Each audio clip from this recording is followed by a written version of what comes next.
The YouTube channel that you're watching right now, nobody around me knows that it exists. Not even the people I see every day in my PhD program. I started it convinced that it would be a fast money and a fun little side project. Then I hid it from almost everyone for a reason that has nothing to do with what you'd assume. By the end of this video, you will know why I built it in secret and why two words that are supposed to have nothing in common turned out to be teaching me the exact same lesson. There were three real reasons why I started. And if you ever started a side project of your own, paying attention to which one of this is doing the heavy lifting matters, because wrong one is exactly the kind that makes people quit before anything is paid off. I had seen creators talk about YouTube like easy passive income, upload a few videos and watch money show up while you sleep, and I believed it completely. On top of that, Ali Abdal made the idea feel even more real. Watching someone build an actual business while still in a PhD turned it from a fantasy into something that felt copyable, and a kind of a proof that you could actually do both at once. And underneath both of those reasons, there was something else. I wanted some kind of a record for this stretch of my life, the version of me in the middle of the PhD, and someone who is still figuring out who I am outside of it. The first video that I ever posted was just an introduction, me talking to a camera, no real plan behind it. After that, the channel spent a while figuring out what it actually was. I started with fashion and sneakers because that's genuinely what I was into at the time. Fun to film, fun to talk about. It did not last long. Sneakers were a hobby separate from the thing that actually occupied most of my hours. And after that, it was skincare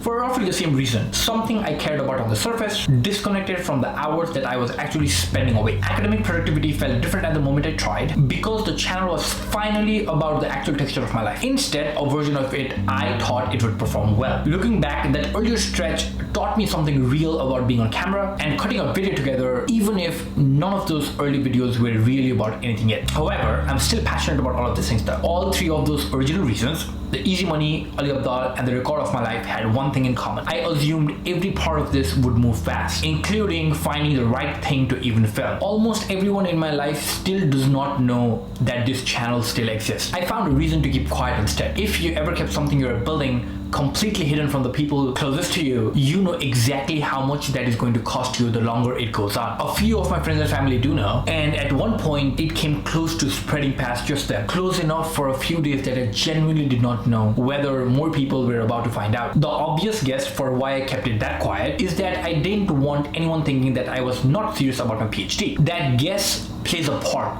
but there is something that mattered more, and it took me a while to actually name it for myself. Every part of the PhD that matters gets validated by someone else. Your advisor signs off on the work, a committee reads the dissertation, your parents get to watch you walk across the stage at the end of it. This channel never has any of that built in. Nobody was going to grade it, approve it, or tell me that it was good enough to count. I needed this one thing to be completely mine before anyone else got an opinion on it, before my advisor, before my parents, before my friends who already knew. I wanted to build in on my own terms long enough that it actually became something that I could be proud of. Running both of this at once is something I'm still figuring out in real time with no settled system yet. If you're trying to build anything on the side while something else demands just as much from you, this is the part where romantic version of the story stops being true. It takes late nights and early mornings, sometimes both, depending on which is screaming louder that week. Some weeks the PhD gets the better version of me and the channel goes quiet. Other weeks it flips and the research suffers while I'm deep in editing. I have not found the formula that lets both sides win at the same time. I'm really not sure if one exists. What makes it much more harder is that neither side waits for the other to be ready. An experiment does not care that you were up late filming. A video does not edit itself because your data finally came through. Both of them just sit there half finished while you are the one who chooses which gets done that day. The actual lowest points show up when an experiment fails in the lab. At the same time, the channel has gone months without a single upload, and that's the time when both halves of my life go quiet for the same bad reasons at once. Somewhere in the middle of all of this, something else started pulling at me that had nothing to do with views or subscribers. I have always been obsessed with data. Whoop data tracking my sleep and recovery, research data from my own experiments, the numbers I generate just from being a person who tracks things. The longer I spent inside a PhD, the more obvious a different kind of mess became. Knowledge workers and PhD students, more than almost anyone, generate an enormous amount of material. Papers, notes scattered across different apps, manuscripts at different stages, ideas written down and then lost. More than once I have needed a thought I would already have and had no idea which app, which notebook, or which half-finished document it was sitting in. That gap is what actually pulled me towards building something instead of just talking about productivity on camera. Watching the problem happen to me every single day is what turned a hobby channel into something I want to fix for real. I started building something for that exact problem, a research operating system, ROS